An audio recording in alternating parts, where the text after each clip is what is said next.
اعوذ باللہ من الشیطان الرجیم، بسم اللہ الرحمن الرحیم۔ عزیز طلباء کلاس سیکنڈ ایئر، آج ہم جس ٹاپک کو ڈسکس کریں گے وہ ہے سیاق و سباق کے حوالے سے نثری پیراگراف کی تشریح۔ تو عزیز طلباء، ہمارے سامنے جو سوال ہوگا وہ ہوگا امتحان میں، یہ ہوگا سوال نمبر 3۔ یہ سوال نمبر 3 ہوگا۔ سوال نمبر 1 معروضی، سوال نمبر 2 تشریح، اشعار، نظم اور غزل۔ اس کے بعد جو تیسرا سوال ہوگا ہمارا وہ ہوگا مندرجہ ذیل میں سے کسی ایک پیراگراف کی تشریح کریں۔ سبق کا عنوان، مصنف کا نام اور سیاق و سباق بھی تحریر کریں۔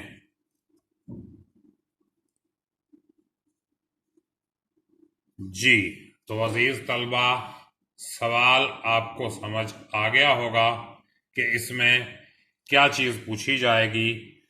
2 پیراگراف دیے ہوں گے، ان میں سے آپ نے ایک پیراگراف کرنا ہوگا۔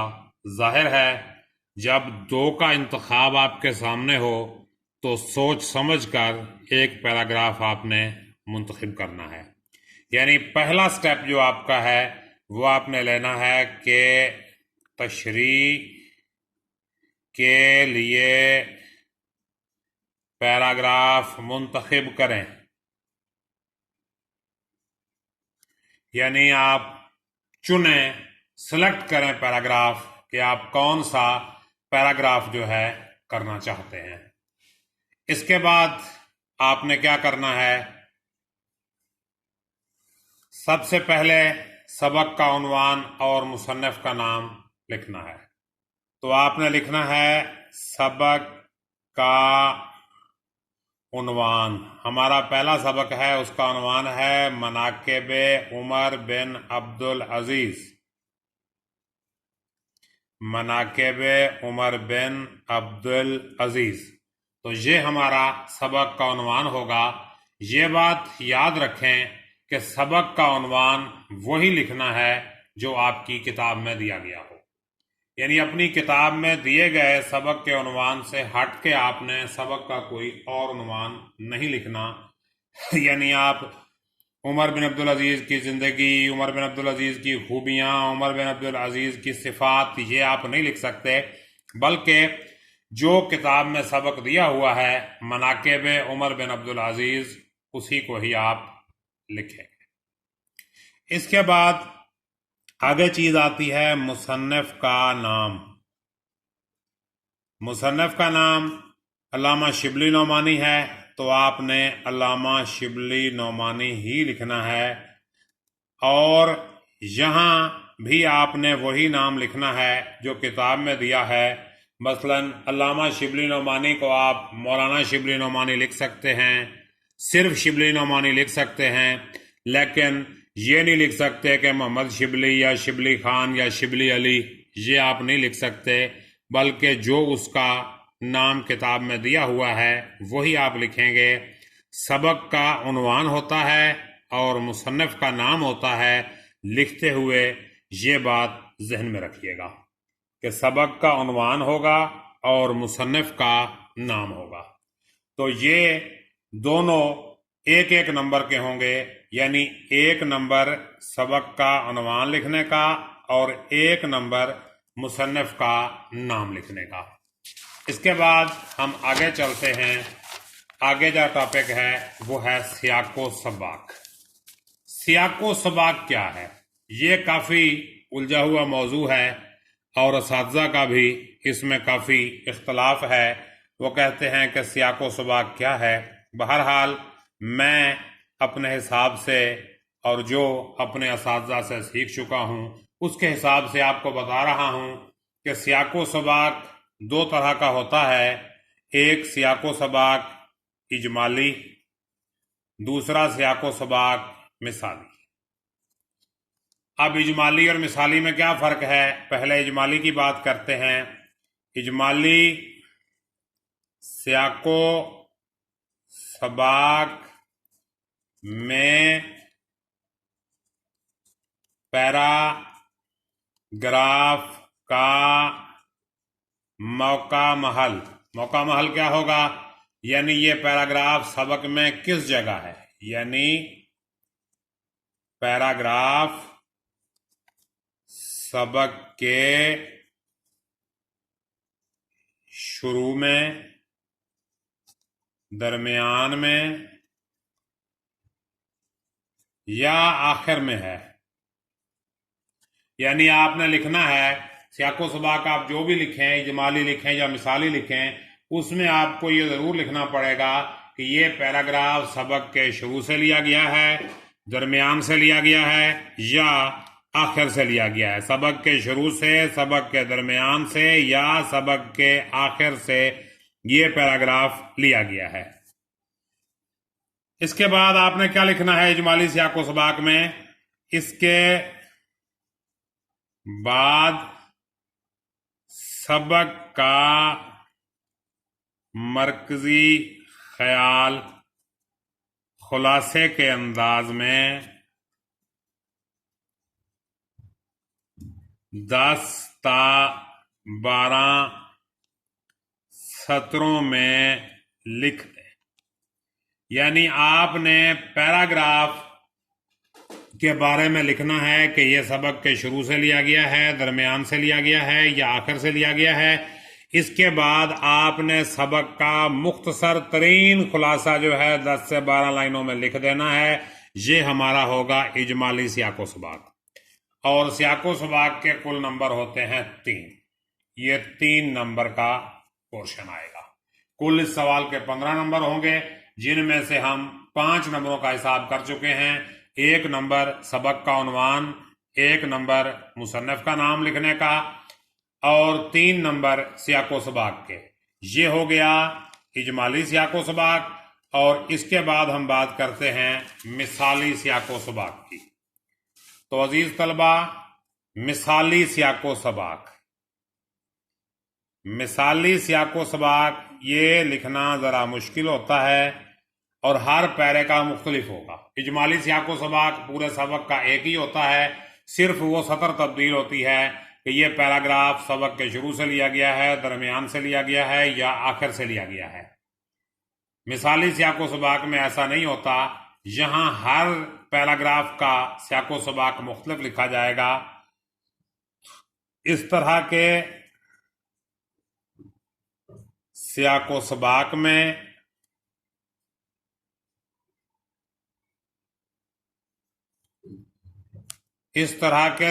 سباق میں پیراگراف کا